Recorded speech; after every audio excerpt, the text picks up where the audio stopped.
Okay, team, welcome back to the Anchor of the Week, where we have hard conversations, hear people's stories, and challenge perspectives. My name is Zach. And I'm Courtney. And we are back, team, after a bit of a short break. Yes. Short/long break.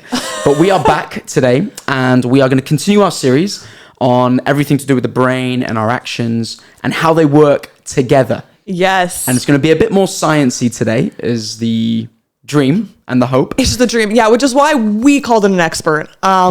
Yeah. Zach and I will not be talking about the science. We've done a bit of research, haven't we? Yes. We'll give some context to things, but we will have a guest on and hear from her.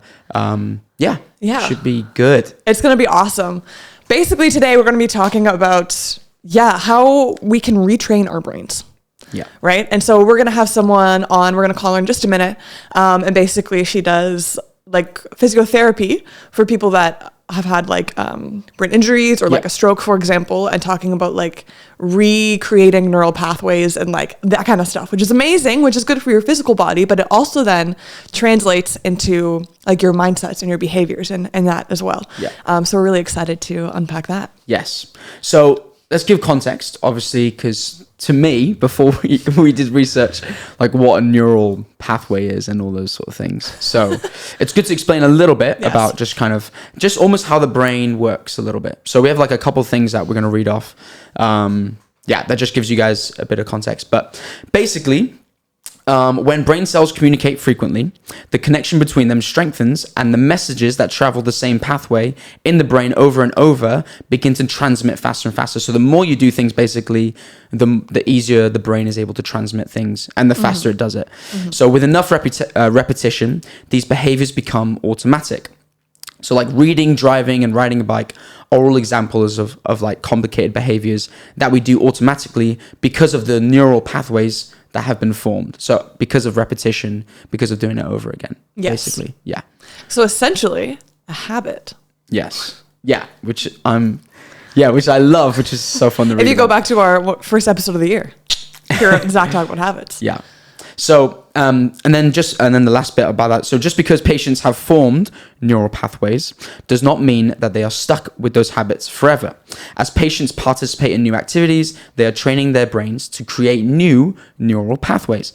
So the pathways get stronger with repetition until the behavior is the new normal, basically. Yeah. So if you want to create a new one, you basically try new things. Yeah, exactly. And essentially this kind of comes against the whole, like, well, that's just the way I am, you know? Right. Like, of course, there's sides to ourselves and our personalities and things that we're inclined to that will always kind of be with us. But I think a lot of, our brain, our thought patterns, you know, the way that we, like, show up to the world. Oh, just dropped my phone there. Nice. It was a good catch. Yeah. We actually do have the ability to change, you know what I mean? Or to improve or to, so. Yeah. I love it. And like the straight away, the example I think of is like brushing your teeth with your right hand. It's like I always brush my teeth with my right hand, but like doing it with my left feels weird, right? But then I know if I keep doing it with my left and like repetition after repetition, I know it will become the new normal. And so it's like, or I can make it something that's more normal just because I'm doing it. Yeah, that's how the brain works. So I love that idea because sometimes we can be a little bit stuck in certain ways, can't we? Yeah. Well, we also have this idea, like, you can't teach an old dog new tricks. You know that saying? Like, how as we get older, like, I mean, we're more like set in our ways and stuck in our ways and things like that. But as well, like, it is just proven, like, as you get older, it's harder to learn a new language, you know? So we don't even bother, you know, with stuff like that. Right. But I think if we have a fuller understanding of, like, wait, no, it's not just as I get older, I can't learn anything anymore. You know what I mean? Yeah. To always have, like, not a stagnant mindset, but, like, a growing mindset, you know?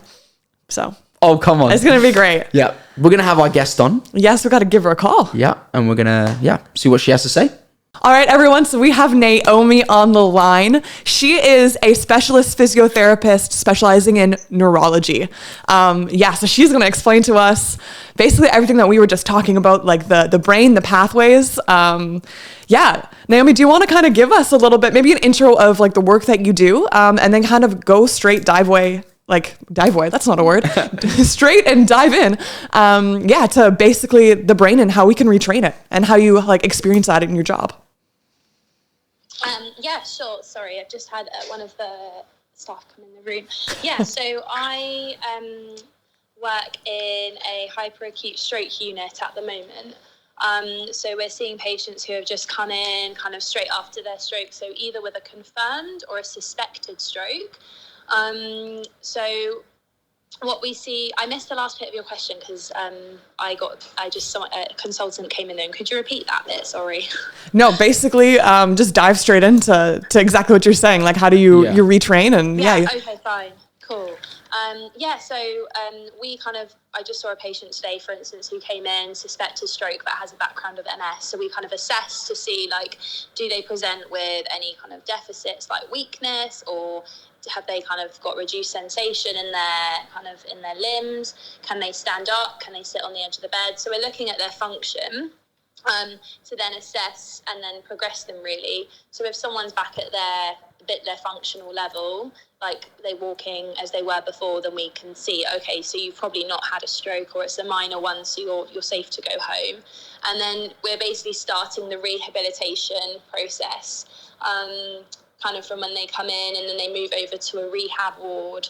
We're wanting to do therapy kind of early on, but with a small dose, because we don't want to over push the patients, and a lot of research has shown that too much too soon can actually result in quite poor outcome further down the line. Wow, that's interesting.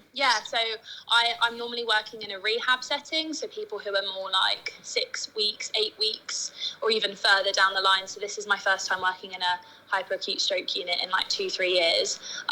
So it is really different, but really interesting just to see someone so early on in their journey. Wow. And so then, I mean, are they starting from, I mean, I guess each patient is going to be different on like where they're starting from. Yeah. But is it like, how does that process work of like retraining? Is it literally just doing the same things over and over again? Or are you almost doing specific moves to like kind of reignite certain things in the brain? I don't know, like how does that work?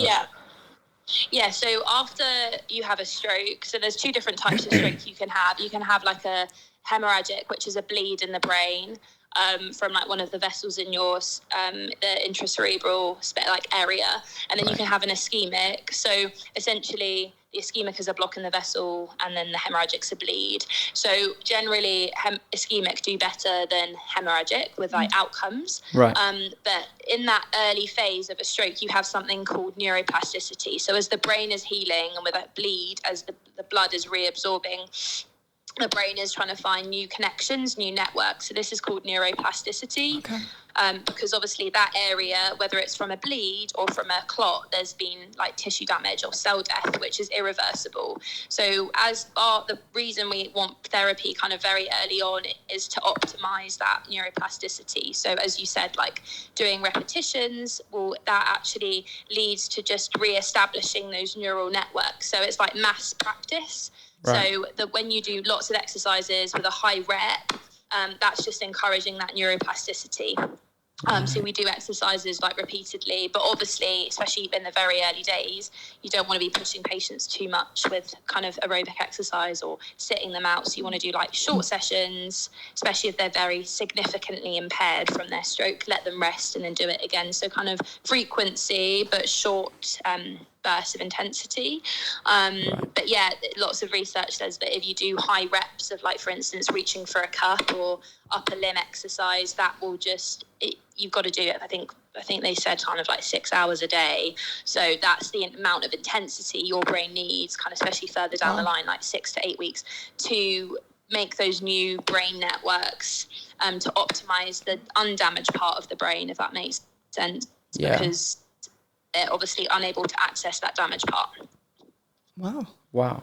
So it's the neuroplasticity then that is the part of the component to the brain that helps relearn. Yeah. Is that kind of like the adaptability of the brain, would you say? Or like? Yeah.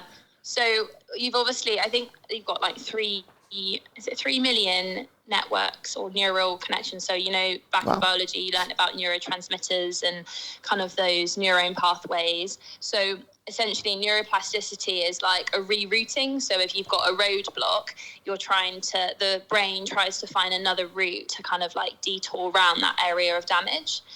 So tapping into other parts of the brain. So that's basically what the neuroplasticity is. And then with someone who's had like a bleed, you get that area of damage, but over time, as the body's healing and with like a lot of pathophysiological processes, that blood clot or bleed is actually then reabsorbed. So we do find that people, because the bleed size is reducing, then they can actually have quite a lot of recovery, but it just takes them that bit more time till that bleed has begun to be reabsorbed in that brain tissue. But with regards to like the actual science, I'm probably not the best person, because I'm a bit rusty with my biology, to be honest with you. Uni was like 4 years ago, but essentially or even 5 now, oh my gosh. Basically it's essentially just this neuroplasticity, the rerouting of the brain. So we encourage that by allowing them to also compensate as well. So for instance, if they're finding adapted ways to do things. So if they're unable to reach for the cup, we may say, okay, let's try use the right hand, which is your stronger hand, but still try that movement with the left. So even if it's difficult, we still want them to keep trying. So we're trying to get that stimulation sensory wise to their hand, and then for their brain to see their hand, and then to link the movement and keep trying. Because what we find is sometimes someone will struggle, but then with repetition, with repetitive practice, it can actually improve.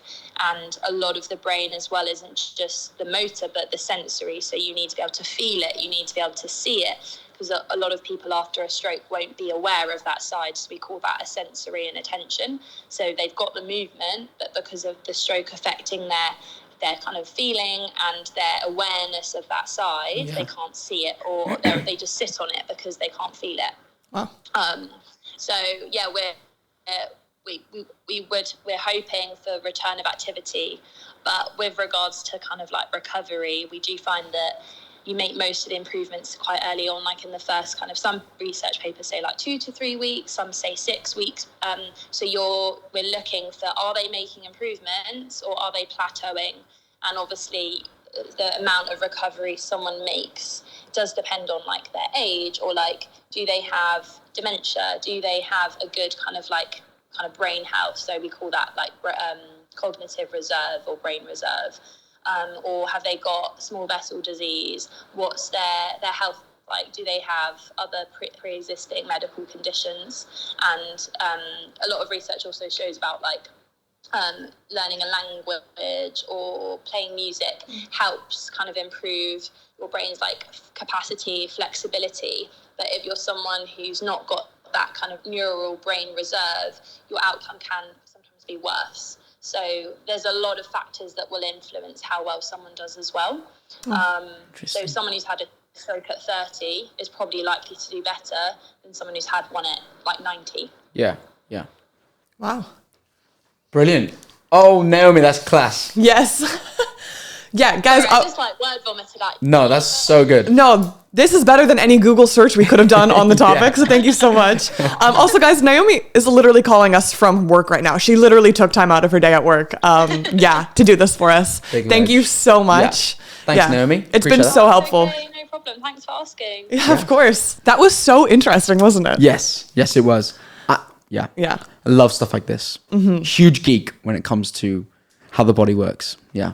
I love it. And I love her perspective as well. She works with people recovering from strokes. Like that is that's such a tough thing. Yeah, you know what I mean? It is, yeah. But yeah, that she had the more like that physical way of how the brain. I love what she talked about, like the roadmaps as well. Like if your brain realizes that there's like a pathway blocked, it's like your neuroplasticity that will like find out different routes because it's like adaptable in that sense, or that's amazing. Our bodies are awesome. They're awesome. It's so interesting. Yeah. And so now we're going to talk about how this kind of comes into play with our like mind. Because again, we're talking about mindsets, behaviors, the links between all of that. Yeah.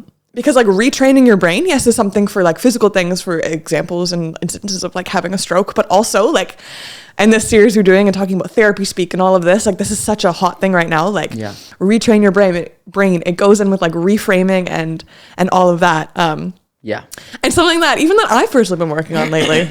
But basically it's like that whole idea of like, okay, I have this thought pattern, but like, it doesn't have to be the thought pattern that I believe, like it is my thought pattern, but it doesn't have to be. And I read it like in a book or whatever. And like this girl called it flipping the script. And I love that. So I literally have been walking around the past couple of weeks being like, thinking something. And I'm like, that's not true, Courtney. Flip the script. Like, Yeah. But it's that kind of same idea. It's retraining our brain's like natural thing, like the thing that it kind of settles into. And I was thinking about this as well. And I think there's a quote from that book that talks about like, I mean, it's not a quote if I don't remember what it actually says, but the idea of like, we will always be looking for evidence for things, right? So a lot of times if we have like a negative mindset, we are looking for evidence that confirms that because of confirmation bias, right? And what is confirmation bias, you ask? Well, Google will tell us. But it's people's tendency to process information by looking for or interpreting information that is consistent with their existing beliefs, right? Like, So you're just seeing what you want to see. What you want to see. How we can live a situation, but if we have completely different mindsets, we live the same thing. Let's just say this episode, okay? Yeah. You hear the same things that I hear, you know, and I say something and you take it as I'm upset and I take it as like we're fine or whatever. Yeah. Well, actually, this just happened. Yeah. Anyway, about burping. Oh. I thought you were like talking about, okay, never mind. Yeah, we just had this, yeah. In the break or whatever. Anyway, he said something, well, it's not polite after I literally just burped. So I was like, are you calling me rude? And he's saying, no, like for me, like I'm not just gonna like just burp. let it out. Yeah. It actually had nothing to do with me. Right. See, I'm okay. flipping the script. So I wanted to say that, you know, but then I almost said it. I was like, okay, I don't want to make this. Anyway. So yeah, it's true. It's true. It's to do with me and like my own things, I guess. Yeah. Wanting to be a gentleman. We're fine. Okay, we're fine. Okay. That was just the example. We can move on. But it's that idea, right? We can live the same experience. Yeah. But then I'm looking for, like, I'm insecure. So I'm looking for things that confirm my insecurity, you know? Right. I'm insecure about how much I burp. So therefore, also, sorry you guys are getting to know this right now, but yeah, fun facts about me. Right? Yeah. And so it's like we perceive situations based on what we already believe, right? We're always looking for evidence. And so in this book, this girl was talking about like, okay, like, but what if the script was flipped, you know? What if that wasn't true? What if, you know, I was insecure? I don't walk into every room and feel rejected, or like what, you know? Yeah. There is evidence, find that evidence that, you know, and what you're doing is you're retraining the brain, like the pathways that are always usually goes down, you're stopping them and forcing your brain to find a new pathway. Yeah. Like a new thought pattern. Yeah. And I love that. Yeah. It is so cool. It's so interesting how, like, you know, we keep saying it's what we believe and stuff. It's just, it's even just not even what we believe as such. It's more just what we, like, what we're insecure about, what we're, like, past experiences and stuff like that. It all relates to, like, what we've lived through and what we, like, exactly. Yeah, I don't feel confident about. And, like, these mindsets develop over time, right? And it's like you talked about the beginning. It's like I've always brushed my hand with my right. No. Guys, am I doing okay today? No, that's right. I said I've always brushed my hand. Oh, no, that's not right. It's not right. No. No, your teeth. I've always brushed my teeth with my right hand. You know, I've always viewed the world this way, you know? Right. And I'm going to start to brush my teeth with my left hand, you know, to, you know, help with that neuroplasticity. Yeah. You know, but it's not going to be easy for me. It's not going to be, you know, whatever. Yeah. But it's like, okay, like I'm going to choose to try to see something from a different perspective. Yeah. If that makes sense. It just sheds some hope into like the situation, because it's like sometimes we can be, I mean, I do this all the time. I'm like stuck in, like, I'm insecure about something. Someone will say something that is in a completely different context, environment, setting, everything, and is not even related to anything about me, but I'll take it because that's just what's on my mind. That's just the way I see myself. And I'll be like, oh, she's talking about me. They're talking about me. Like, this is what's going on. Yeah. And I'll be like, and I'll create something that's just completely not there. Yeah. And it's like this made up world that I've just created. Or like, have you ever been hang out with like 3 people and then like the 2 people kind of like whatever talk a bit? I'm like, they're talking about me. Right. Like, and I'm like, it actually probably is not me. You know what I mean? And if it is, who cares? Well, me, but you know what I mean? Like, it's not the end of the world, but it's, you know, all these little things. I'm actually going to use an example from my book. My book is also called Sexless in the City, by the way. I am going to out that. It is a great book. 10 out of 10. Highly would recommend, ladies. But is it just for ladies? Yeah. I mean, I could read you excerpts. Like, but I wouldn't give you the whole thing. Oh, right. Okay. Yeah. Because it's like from the female perspective. I don't know. Like, no, yeah.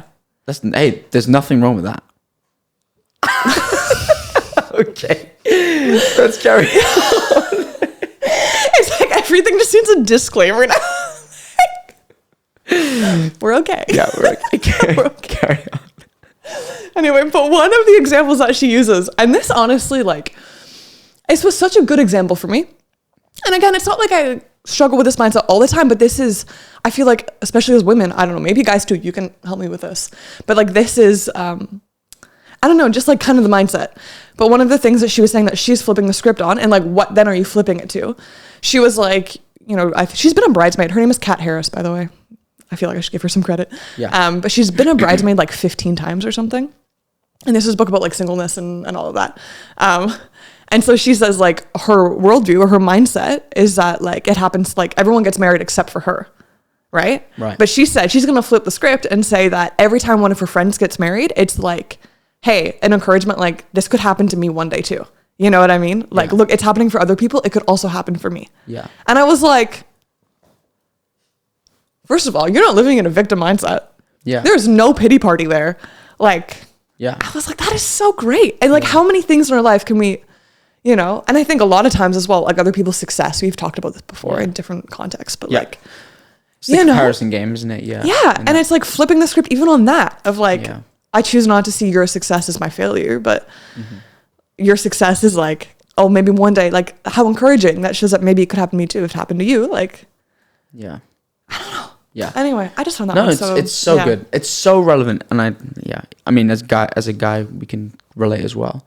But like, whatever happens to the person next to me, whether it's success or failure, determines like my successes and my failures as well. And the truth is, you're going through everything that you're going through, and that's your situation, and mine is going to be different, right? So we shouldn't base our like truths and the way it's going to go off of what's happening right next to us. Or I think as well, like what has happened, right?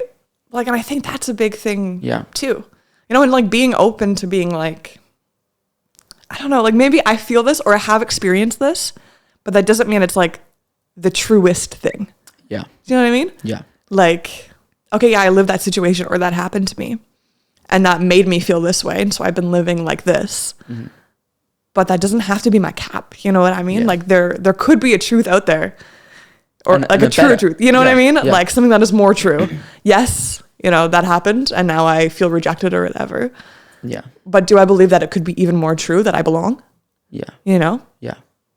And it's like, when we talk about this as well, I think, because it's quite easy for it to be, because you have those classic examples where you'll be like think positive and the whole like, I mean, we have lots of thoughts on that, but just the whole, you know, that whole, I don't know if it's called something specific. No, I don't know, but it's like, go on. Give well, another example again, that we were like doing research for this and it was like, okay, like, but no, you know, like we're not just talking about, oh, it's rainy. Okay. When I see rain, I'm like, ugh, it's going to be like a bad day, you know? Yeah. Like, where was I going with this? Like it's like retraining your brain. Yeah. You know, I stopped and I'm so sorry because I know my family watches this podcast, but my dad does this, or he used to. He would get up. This is what I was thinking about why. Yeah. And he'd look out the window and decide whether or not he was going to have a good or bad day depending on the weather. Right. Right?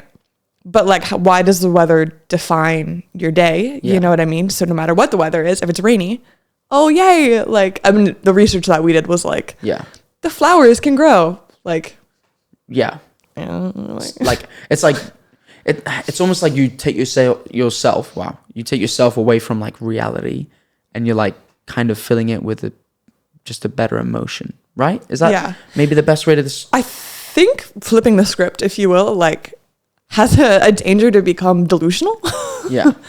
Right? Like you have to understand like that you're flipping the script from something that is not true to something that is true. You know? Right. Or something that is maybe happened or true, but something that is the actual reality. You know?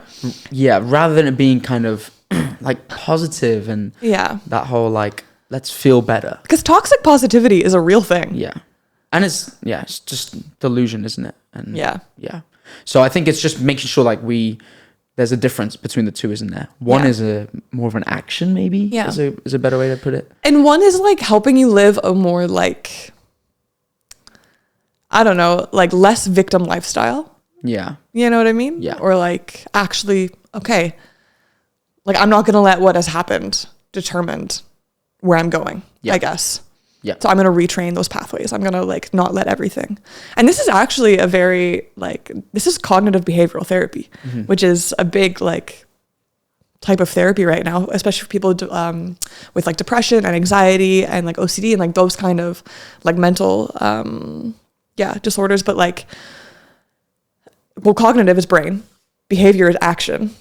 Therapy, right? It's literally what we're talking about. So if anyone knows a cognitive behavioral therapist that would like to come on the podcast, to have them on, yeah. Come on. But it's that exactly the thing. Like the way you think will then determine your actions. You know what I mean?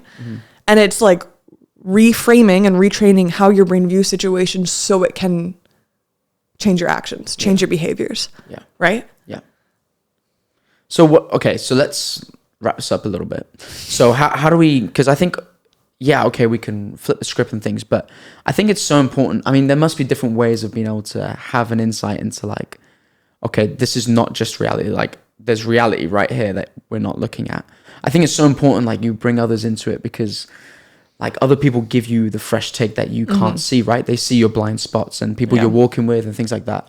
So I think that is so key as well. And like being that vulnerability with people actually opens doors for be able to see your blind spots and point that out and actually see reality for what it is rather than where I'm just what I'm just seeing, right? Because your experience is your experience and I can see that you had an experience, but I can also see everything around your experience. Exactly. Right? Yeah. So I think that is huge. Yeah. Key. And also understanding that like, I don't know, like we don't have to take life as it is, you know, like we are more than conquerors. Like that's a thing. Yeah. You know, like we're not victims to life, guys. Like things, yes, but like, I don't know. Like, and again, because I've been working on this a lot too. Like I see how many thought patterns I had like throughout my life, or even just in the past few years as an adult, things that different situations caused. And I'm like, why did I spend so much time living like that was just the truth? Or like, that was as good as it's going to get. You know what I mean? Like there was so much hopelessness in that and like so much disappointment every day because you were just expecting disappointment. Yeah. You know? But like, I don't know. I hope if you guys are listening to this, it's like encouraging to know that like maybe you can actually live with hope, you know? Yeah. Or like expectation, you know, or whatever it might be, the thing that you're like, living without or like It's good. It's like, it's quite a heavy subject, isn't it? I was like, it's like, but I think, it's great because there's, like you're saying, like there's hope at the end of this. Yeah. And it's not just dark and gloomy and it's and you can retrain.